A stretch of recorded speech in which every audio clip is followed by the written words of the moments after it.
Welcome back to A Fresh Perspective on Business Podcast. I'm Laura Leyland and I'm here with my very gorgeous co-host, Vicky Taylor. Hello. Hi, how are you? I'm good. Glad to be here again. I feel like I'm here a lot recently. Honestly, people just can't get enough of you though. That must be what it is. Got to keep the fans happy. I was just going to say, you got to give the fans what they want, Vicky. Yeah. And what they want is not Tony, but Vicky. Well, I'm here. Tony was supposed to be here, guys. All you fellow listeners, because I listen as well, so I'm still a listener.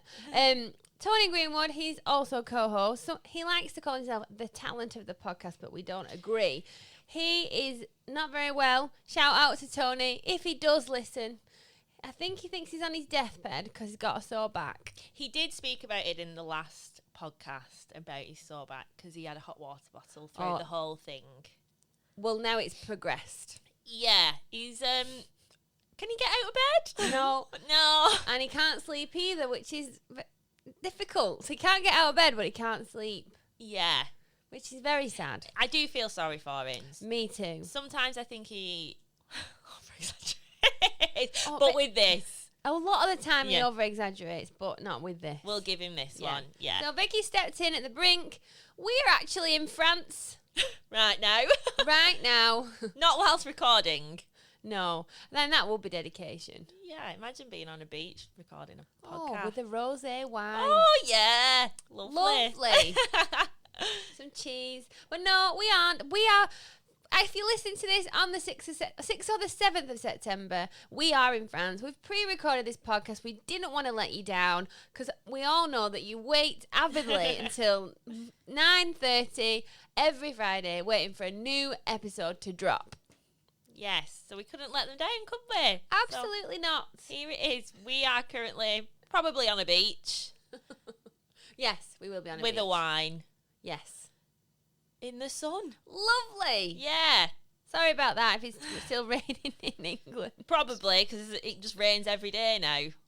Yeah, it does. It's very sad. Well, what are we talking about today, Vicky? We are talking about how to successfully recruit for your business the first time. Yes, to get it right, make good decisions, and ultimately succeed. Because recruitment is so important. It is, I think people don't want to do it. It's not got the best of thoughts and feelings when people say the word recruitment. Some would say it's a necessary evil. We would say it's the linchpin of every business. What a word. Thanks, babes. Because without recruitment, you don't have people in your business, so you will only be a one-person band, unless you've got a business partner that hopefully you didn't recruit, just found. And without recruitment, you can't grow your business. So really, it's mega important. So if you get recruitment right, then you will succeed with regards to your business, small business, startup, as an entrepreneur, whatever it is you want to achieve. Recruitment is going to be one of the things that gets you there. Yeah, because it's very easy to get it wrong, isn't it? Very easy. And I think people don't see it as important as I've just explained. And therefore, they don't turn enough, some people don't turn enough attention, care and thought towards it. They try and rush through it. They want to get lucky. They want it to be quick. But then they don't always do it right. Yeah, and that can be very time-consuming, costly, if you have to repeat this numerous times. So you want to get it right the first time. Yeah, and even if you do everything right, it might still not work out, but you can learn from it and make improvements. And talking right now makes me think of, do you remember the old Fairy Liquid advert where they get cheap bin bags? No, And I don't. I don't showing know my age that. now. Before the little boy who wanted to make oh no, that's toilet roll. Oh no, he wanted to make a rocket out of the Fairy Liquid bottle. Right. Anyway. No, this is lost Before on me. that, so their advert was you got cheap bin bags and then you put all your rubbish in and then you pick the bin bag up and it all falls through the bottom. Yeah. And it's saying, I'm sure it's Fairy Liquid. Because it was like fair economy, I think, was the slogan. Anyway, this is what it reminds me of. Don't get cheap bin bags. Don't get cheap recruitment or not do well because it will all fall through the bottom. What a good, what is it? Analogy. Analogy, that's it. Very good. Well, Paula, my business coach, who always listens and always gets a mention, she said she really enjoyed my wedding dress analogy. the other week about finding candidates. So I was like, right, okay, let's stick with the analogies and the stories if that's what people like. Yeah, very good. You're very good at them. And I enjoyed that one. Even though I didn't know the advert, I enjoyed it. Yeah, that's it. You don't need to see the advert to understand the principle. Okay. Right. We need to do the Spanish. Spanish? What number episode is it? This is episode number 211. Oh, my goodness. I know. So, Laura, please can you tell me what that is in Spanish? It is episodio número 211. Is that how you say that? Yeah. Not once. It's a good job I wasn't doing that. Once. Is that what you said? Yeah, once. Like it would be spelled Onthey. I would have said once. Oh, maybe like once. Once. Oh, it's a good job it was you this week doing that. It's like a poor relation of Beyonce. Yes. Oh, but it was lovely. Well done. Do you know what? I've just remembered that we're recording for YouTube. I've only just remembered. I know, I forgot. Hello, watchers. Hi. I hope I've not been picking my nose or anything. I forgot. I think you've been good. I need to remember to sit up straight. I've watched ones before that we've done, and I'm very hunchback. I'm very hunchy. Yeah. Oh no. Oh, I know. Right, let's sit up straight. Let's look nice for the viewers. Okay, sort our hair out. Yeah. Sit up straight. I'm gonna have to raise this microphone. Yeah, I'm sitting that tall. Oh, we should have done this before, shouldn't we? Yes, sorry YouTubers. Oh. We are we do obviously record it audio for podcast platforms, but we have been starting to record it for YouTube so that people can visually watch and listen at the same time, which is very exciting, I think. I do as well. Except when we forget to look at the camera. Yeah, we're really sorry about that, and what you can't see behind the whole. It's not as much of a mess as normal today. Do you know what? It's actually really tidy. Yeah, there's just some of my crap there. We just ignore that. Yeah. So, mostly probably thinking, why have we not got a song title in the title? Well, because we apparently need to beef up our podcast presence, and we have to use keywords and SEO so people can find our podcast, because it's got some good stuff, but apparently no one searches for song titles. No, it's very sad actually that we have to change it, but it is sad. But people do search for song titles on Spotify. They do, because if you're looking for a song, you will put like, in. Oh, so we wanted to call it Right Here. You got me where you want me, now we're right here. Waiting for your call, now we're right here. You got me where you want me, now I'm right here, right here. That's what we wanted to call it. But marketing said no. Oh, no, she was mean as well. Oh, she was very assertive. She wasn't she? Who is she? So that's what we wanted to call it. But we're going to get the songs in anyway. But apparently, if people need help looking for candidates, they need a podcast to help them about recruitment, they're going to be searching for that. So we feel very professional. We do, yes. I'm not sure it'll come across, but that's how we feel. We're trying. We're trying to change it, but we still need to have a sing-song in it. We can't not have a little sing-song in the podcast, so no, that's not going anywhere. I feel like my life is partially a musical. So people will say something, and I just burst out into song. Yeah. Because what people say, I'm like, it just makes me think of lyrics. I know, but that's the best way to be. Yeah, I think so. So it's September. Where did August go? Where's the year gone? I know. It's crazy. I mean, August went by in the blink of an eye, but I am pleased. That it's over. Because it was hard. It literally felt like every single person in the land was on holiday all at the same time. Honestly, like, not even just a certain point. Throughout the whole month. It was ridiculous. So that's a client perspective in terms of, like, trying to hit your sales pipeline, your sales target, and from a candidate perspective, like speaking to them, getting advert responses, going finding them and filling vacancies. It just felt very slow, but September is already shaping up to be bonkers, which is great. It's how we like it. But recruitment is never easy, so we were used to it, and that's why we're here today to talk to you guys. Yay. So today's episode is all about, like Vicky said, how to successfully recruit for your business the first time. And we got the idea because when businesses might be hiring for the first time, or you might be a new manager or a new a person in a business that's been, given the responsibility of recruiting for the first time. Or you might be a seasoned hirer of people. It doesn't matter where you are in that recruitment journey as, within a business or an organisation. But it can be hard to make that decision.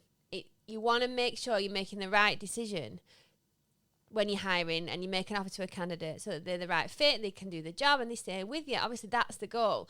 But I think some people are so caught up on making the right decision and taking their time that they almost don't make a decision.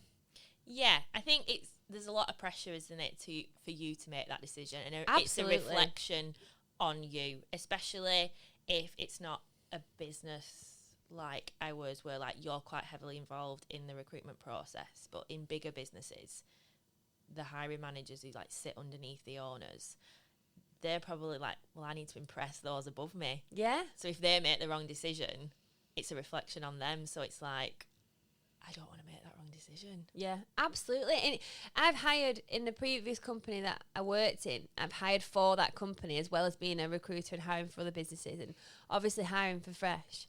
And it absolutely is so much easier hiring for other people than it is yourself. There's a lot, there's pressure in a different way because you're delivering a service to customers. But it's so hard to pick for yourself because you overthink it and you second guess everything. Yeah. So that's what we're here today, is to kind of walk you through what you should do so that you can do it and feel confident. Yes. So we had a client, we'd worked with this client quite a few times actually, never had any issues, always hired fast for them and done a great job. And then we're working with a different person in the business and he wanted to interview lots of candidates. He rejected everybody. He wasn't sure when he was giving feedback. He didn't get the vibe that he felt confident about his decisions, and he wasn't. Some people like ticked nearly every single one of his boxes, but he's like, no, I'm going to reject them.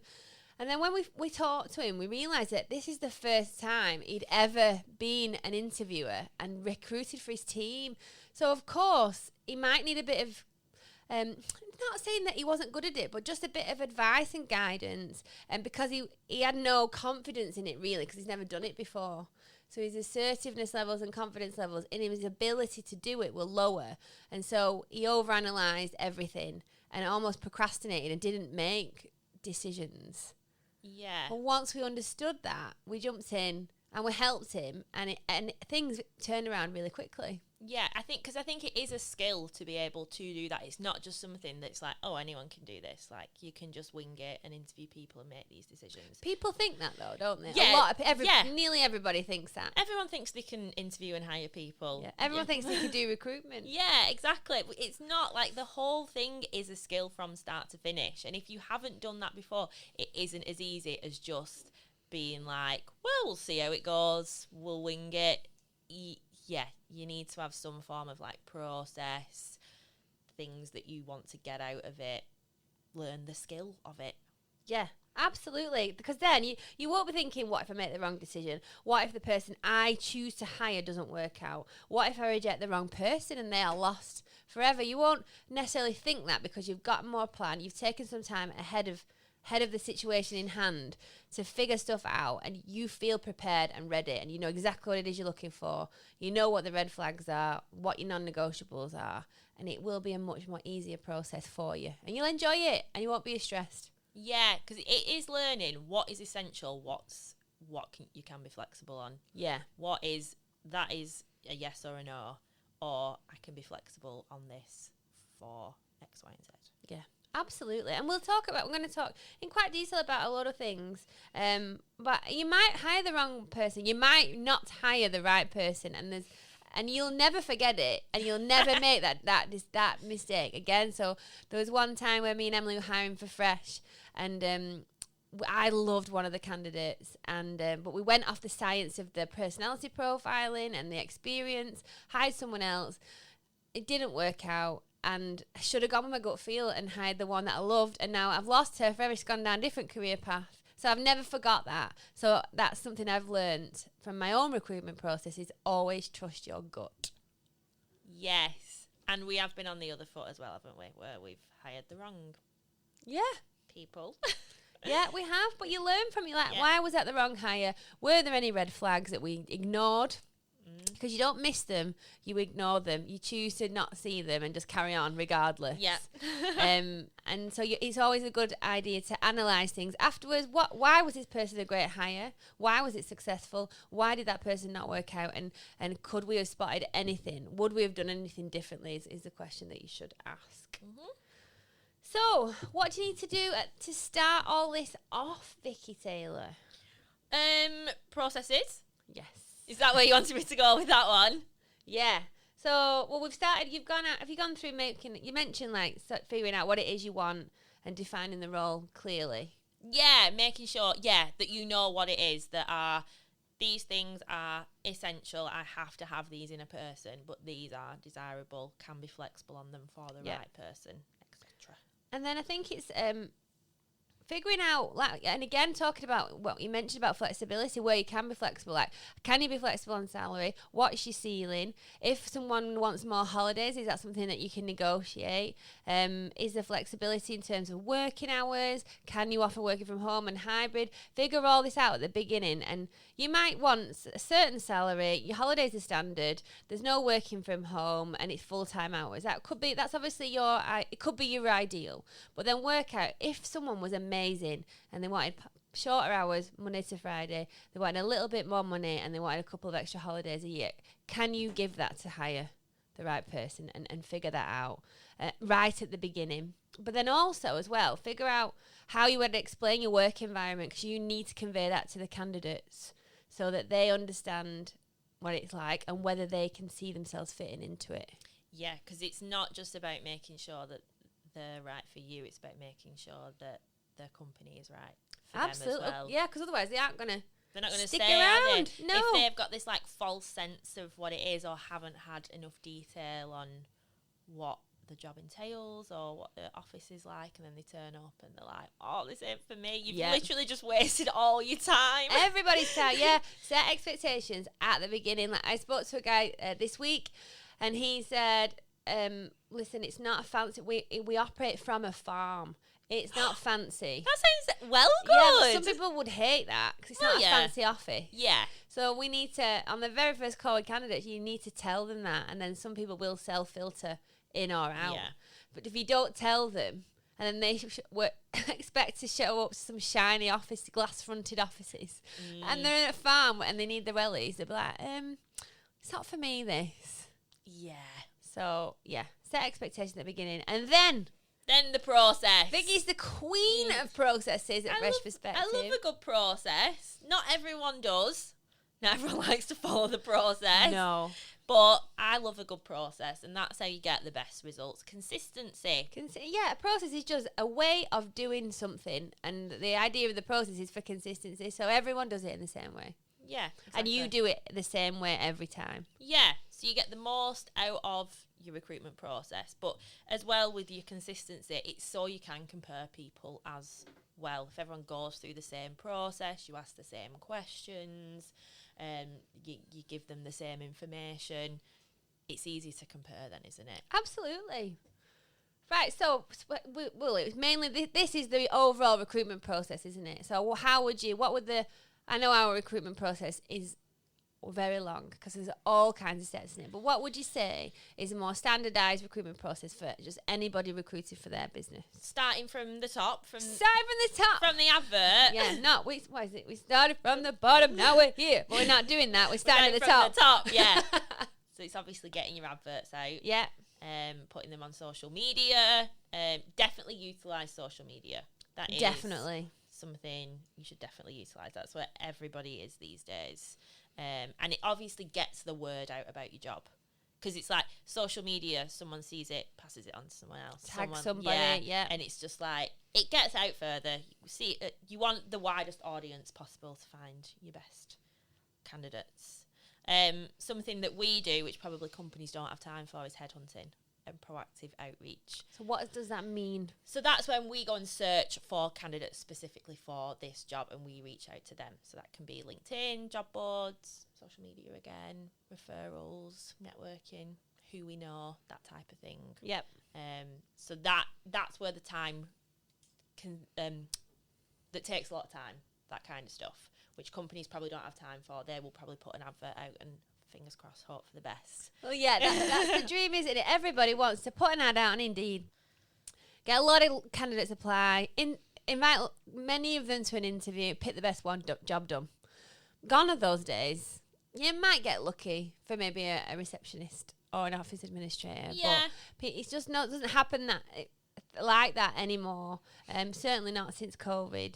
So we have to go and find them, taking the opportunity, go and find a candidate, telling people about it, proactively generating candidate referrals from other candidates.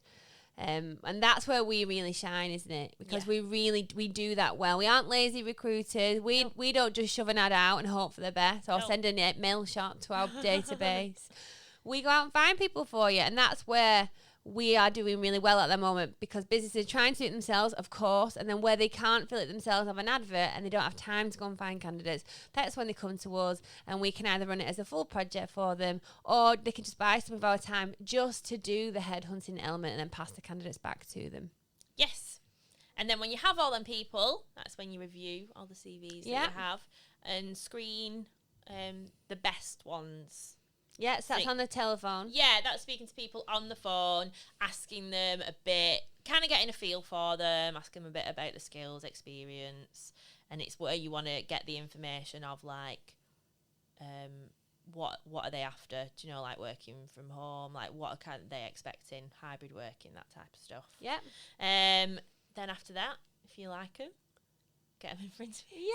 Yay! And again, you need an interview process as well, which we won't go into today because we've not got time. But so that, like Vicky said, you can apply consistency through all your interviews, so you can compare candidates equally.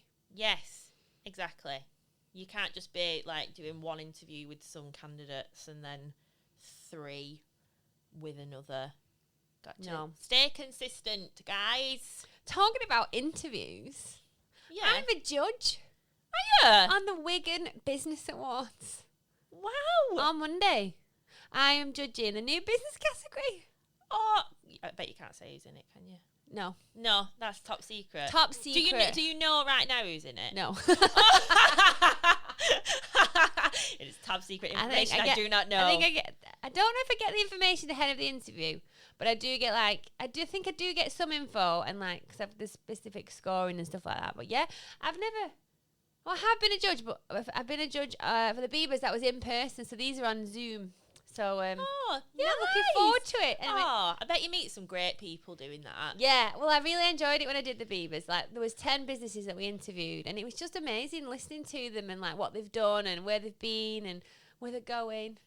Oh, what category are you doing again? New business. Oh, that'll be good as well. Oh, very nice. Yes, I'm excited about that. Sorry, I kind of sidetracked your recruitment process. That's fine. I mean, that's some great news. Oh, I didn't know Wigan did business awards. Me neither, but we asked her to do someone newer, and she stepped in at the last minute when one of the freshies, our business awards judges dropped out on the day. Naughty person. Yes. She stepped in, and I didn't realise she did it, so she's emailed me saying, can I return the favour? I'm like, yes, I absolutely can. Oh, and that's just lovely, that, isn't it? Yes. I love stuff like that. Oh, well, I hope you have a nice time doing that. Thank you very much. Yay. Right. You're up to feedback. Right, back on track. What were we saying? We've had the interviews. Oh, yes. You get feedback from the candidates. You provide feedback to them. And what's important is not just the people. I suppose I'm jumping a gun now, but yeah, giving feedback to candidates on the phone if you've had an interview with them. If you're giving them a decision that you don't want to interview them, they're not suitable. Obviously, that's fine over email. But yeah, absolutely must tell everybody, if it's not feedback, a decision. Yeah, but it's really important to get their feedback as well. Like, there is no point ringing someone up, telling them your feedback, and then being like, "Oh, we're going to give you the job," and they're like, "Oh, I don't want it." Yeah, there were some things that I weren't sure of, la la la. So yeah, it's really important to get their feedback. Yeah, and same like if a candidate should, I believe, at the end of the interview say, what reservations do you have? Is there any reasons why you wouldn't hire me for this position? I think you should say that to the candidate. So do you have any reservations at this point about the opportunity? Is there any other questions that we've not covered? And if you were offered the job, is there any reason why you wouldn't accept it? and see what they say, because they might be like, actually, do you know what? I got bad vibes off someone in your office. You'd be like, oh, who? Yeah. That would be interesting, though, Yeah. wouldn't it? It's nice getting outside. Because when you're in the business, you don't always, you get blinkers sometimes, don't you? You just don't notice because you're in it. You're too Yeah. in it to notice some things, I think. You're too close to it. Yeah. But then if someone comes in from the outside and they're like, well, this feedback is this about something that you're doing, it's... Yeah, Yeah. absolutely. Good. Yeah, totally agree. Yeah. And then after then, that's obviously when you make your offers and you got your person starting. And then crucial point, onboarding. Yeah, when you've offered on the phone with excitement, please, guys. Don't email it out. Oh, no. That's the worst. That's so, like, anticlimax. Yeah, and also, if you've interviewed people, ring them if they've not got the job. Yeah. Don't just send them an email. That's lazy and cowardly. Yes. You need to say, you interviewed well, we really like you. However, we're going with another candidate because of this. But if there's any constructive feedback you could give to the person you're not hiring, give it to them in a positive and kind way, because it'll help them. And you never know, one day they might circle back to you. Exactly. But yes, onboarding. So when does it start, Vicky? As soon as the offer is accepted. Yes. Not when they first start with you on the first day, as most people think. No, because then their notice period is this limbo land where they're kind of not part of the company they're leaving, but they're not part of yours. And that's when they're vulnerable to other people stealing them from you. Yeah, and if Like vultures. Yes. Vulture recruiters. And if they haven't heard from you in 4 weeks, I mean, I wouldn't go and start a job if I hadn't heard from anyone in 4 weeks. I'd be like, do I have a job? Well, yeah, but it'd be like if you went on a first date, didn't hear back from anyone, didn't hear back from someone in 4 weeks, you'd be like, well, he's just not that interested. Yeah. Or like your friends, if you went out with your friends, you didn't hear from them for 4 weeks, you'd be like, are you okay? Exactly. You would be concerned. You just don't feel valued, do you? No. You're just like, oh, I've been kind of forgotten about, or they're just not that bothered about me. Yeah, so don't make candidates feel like that, because I would imagine it's not the case if you've offered them the job. Well, yeah. It's just sometimes people are like, oh, the job's done now. Like, I've got my new starter. I'm so busy. But no, you need to It's take done. time. Yeah, box ticks. Yeah. Off we go until they join. No. No. Because the chances are they probably won't join if that's the attitude that you have. True. Yeah. So it sounds like a lot, because so far we've been talking for 27 minutes. I mean, there's been a bit of chit-chat about what me and Vicky, obviously. Yes. But most of this is about what you should do. And so it's a lot of stuff. So this is why people outsource recruitment. It's not as easy as people No. think. It's not just like you said before, stick an advert out, some good candidates come in, give them a call. There you go, got my new starter. No. And we've not even finished. We haven't. So if you do want some help, we would always have a no strings attached chat with you on the phone, or a Teams call, or if you're local, we can have a coffee to talk about what you're struggling with. And then we'll either give you advice and off you tootle to go and sort it out yourself, or you might like, do you know what, how can you help? There's loads of different options. We can do, like I said before, we can do the whole thing, but if you've not got the budget or the inclination to pay for that budget, there's other bits we can do at lower price points. We can tailor a solution to any budget.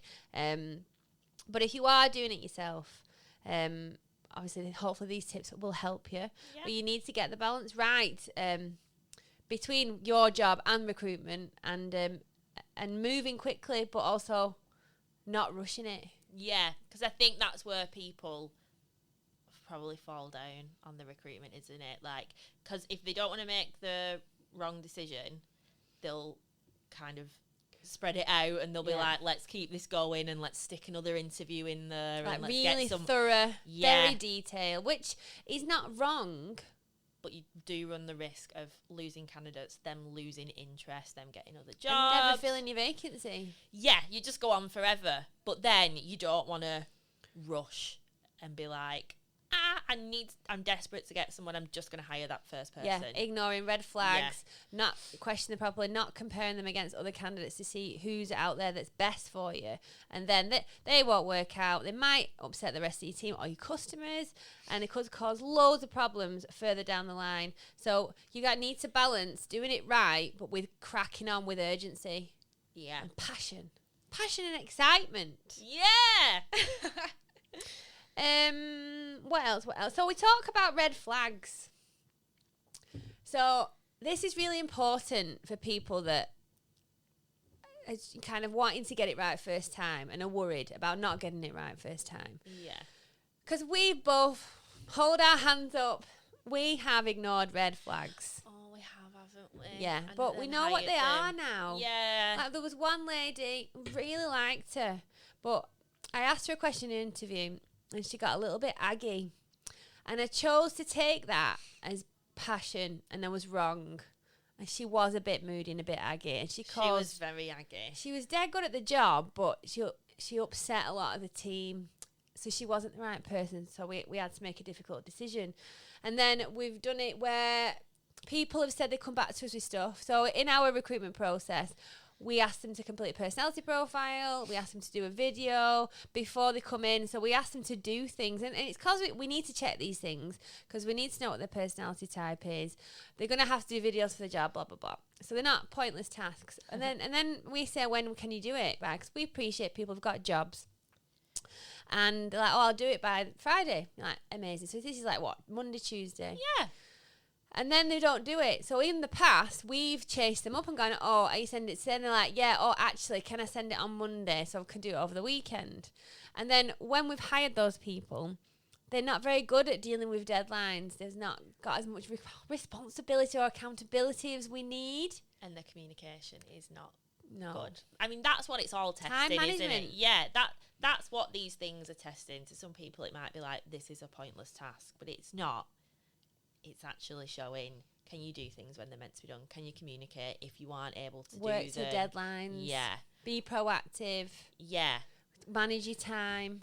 So it says those things. So recently we are actually hiring at the moment and someone has done it and we actually really like her as a candidate, but we're like, no, it's not happening. we aren't chasing and we will not be following up with her because we've learned that that's a red flag for us.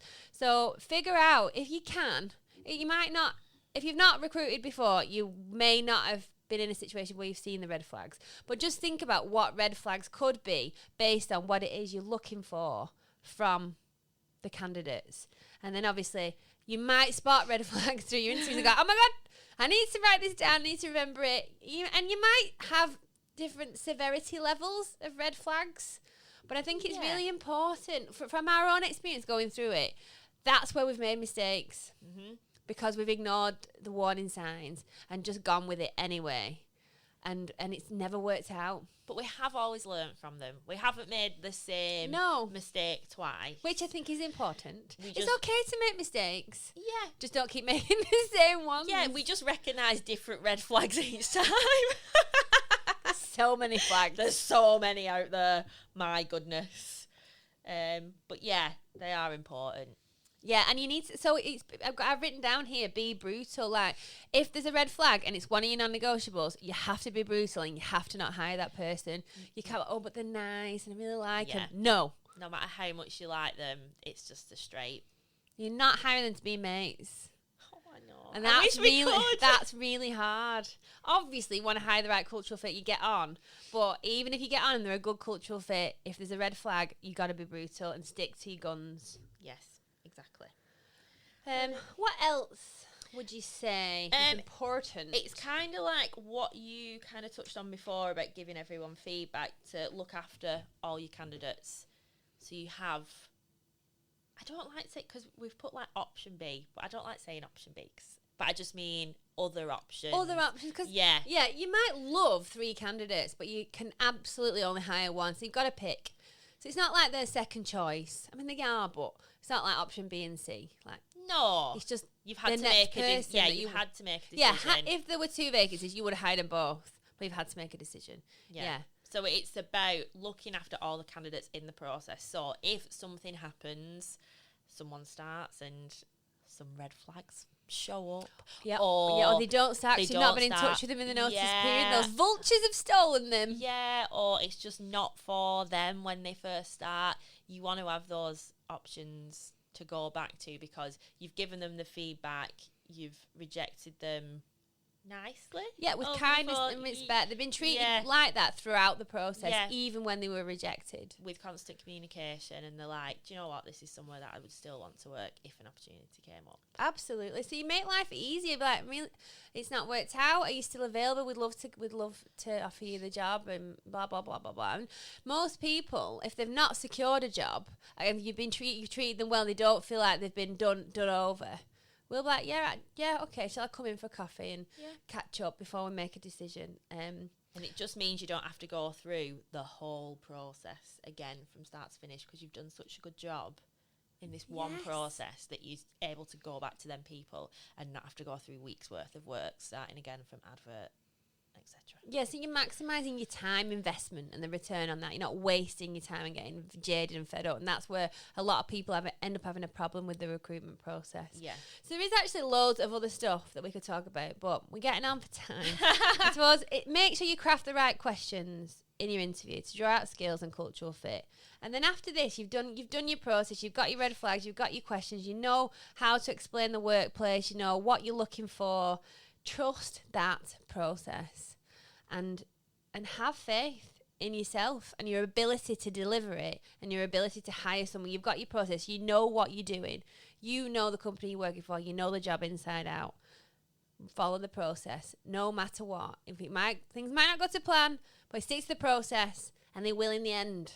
Yes, the processes always work in the end. They really do. They do, honestly. I know people hate processes.